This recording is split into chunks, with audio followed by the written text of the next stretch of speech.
आप अपने बचपन के दिनों को याद कीजिए। बचपन के दिनों में आप जब कहीं भी किसी भी मेले में जाते थे, चाहे वो दुर्गा पूजा का मेला हो, चाहे वो गणेश चतुर्थी का मेला हो, आप खिलौना लेने के लिए रोते थे।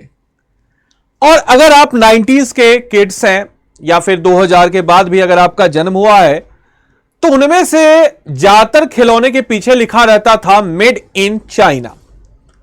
और ऐसा हाल अभी भी है।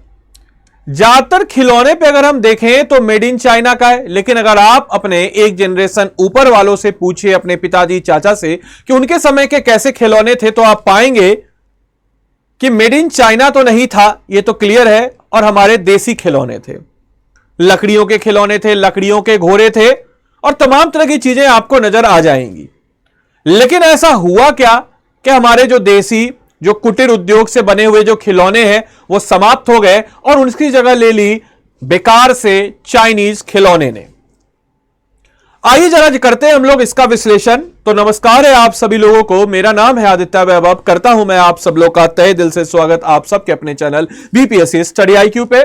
आखिर कैसे बिहार के कारीगरों ने लकड़ी के खिलौने बनाने की परंपरा को पुनर्जीवित किया? चाइनीज खिलौने अब होंगे बंद, क्या है खबर? आइए जरा देखते हैं। आपको बताते चले कि पटना के कारीगरों ने आधुनिक तकनीक से लकड़ी के खिलौने बनाने की परंपरा को पुनर्जीवित किया है।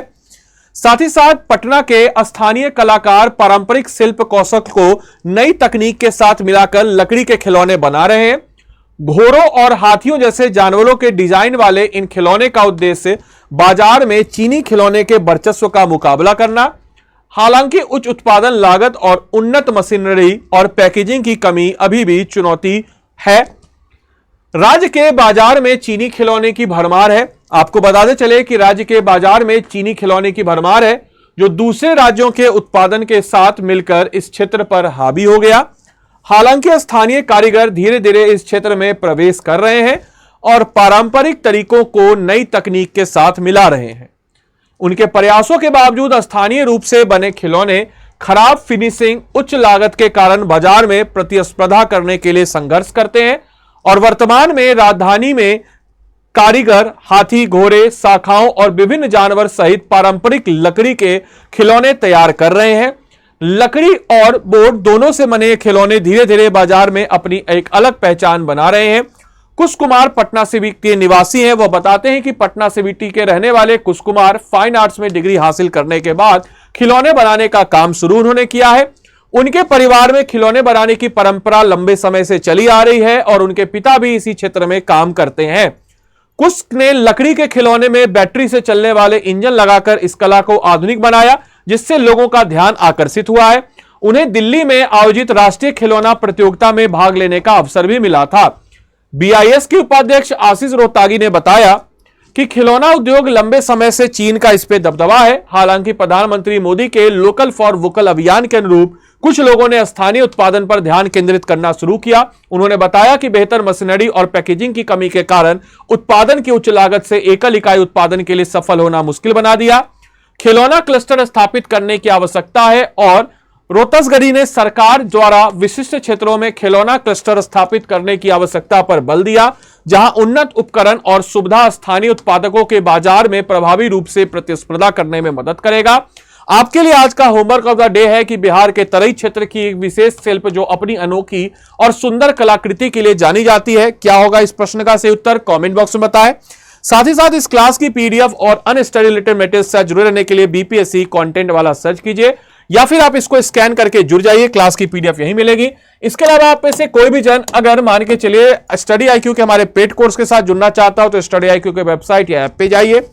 वहां पे जाने के बाद आप सिंपल सा यहां पे स्टेट पीसीएस लाइव पे आइए, बिहार पीएससी नजर आएगा, इस पे आ जाइए। हमारा फाउंडेशन कोर्स है, प्रीलिम्स मेंस इंटरव्यू तीनों आपको इसमें मिल जाता है।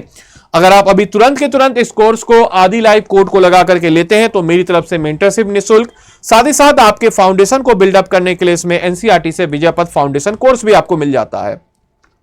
बाय नाउ पे आएंगे। बाय नाउ पे आने के बाद आपको इस कोर्स में live classes, one on one mentorship, इसके अलावा आपको बताते चले वन ऑन वन मेंटरशिप के अलावा अगर आप मेरा कोड लगाते हैं तो मेरी तरफ से special mentorship, answer writing programme, prelims test series, hand written notes, live classes, comprehensive coverage of each and every topic, test series, practice question, सब कुछ इसमें मिल जाता है।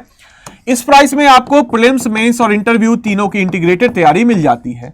साथ ही साथ अगर आप जो कि definitely 71st BPSC prelims clear कीजिएगा तो आपको मिल जाएगा 100% स्कॉलरशिप, मतलब ये जो अमाउंट आपने दिया है ये आपका हो जाएगा वापस।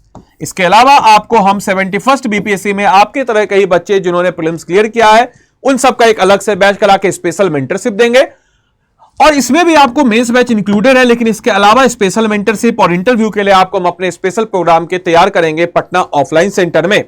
तो उम्मीद करेंगे यह सेशन आपके लिए लाभदायक रहा हो, आपको बहुत सारी चीजें जानने सीखने बुझने को मिले हो। तो धन्यवाद and thanks for watching this session. Thank you.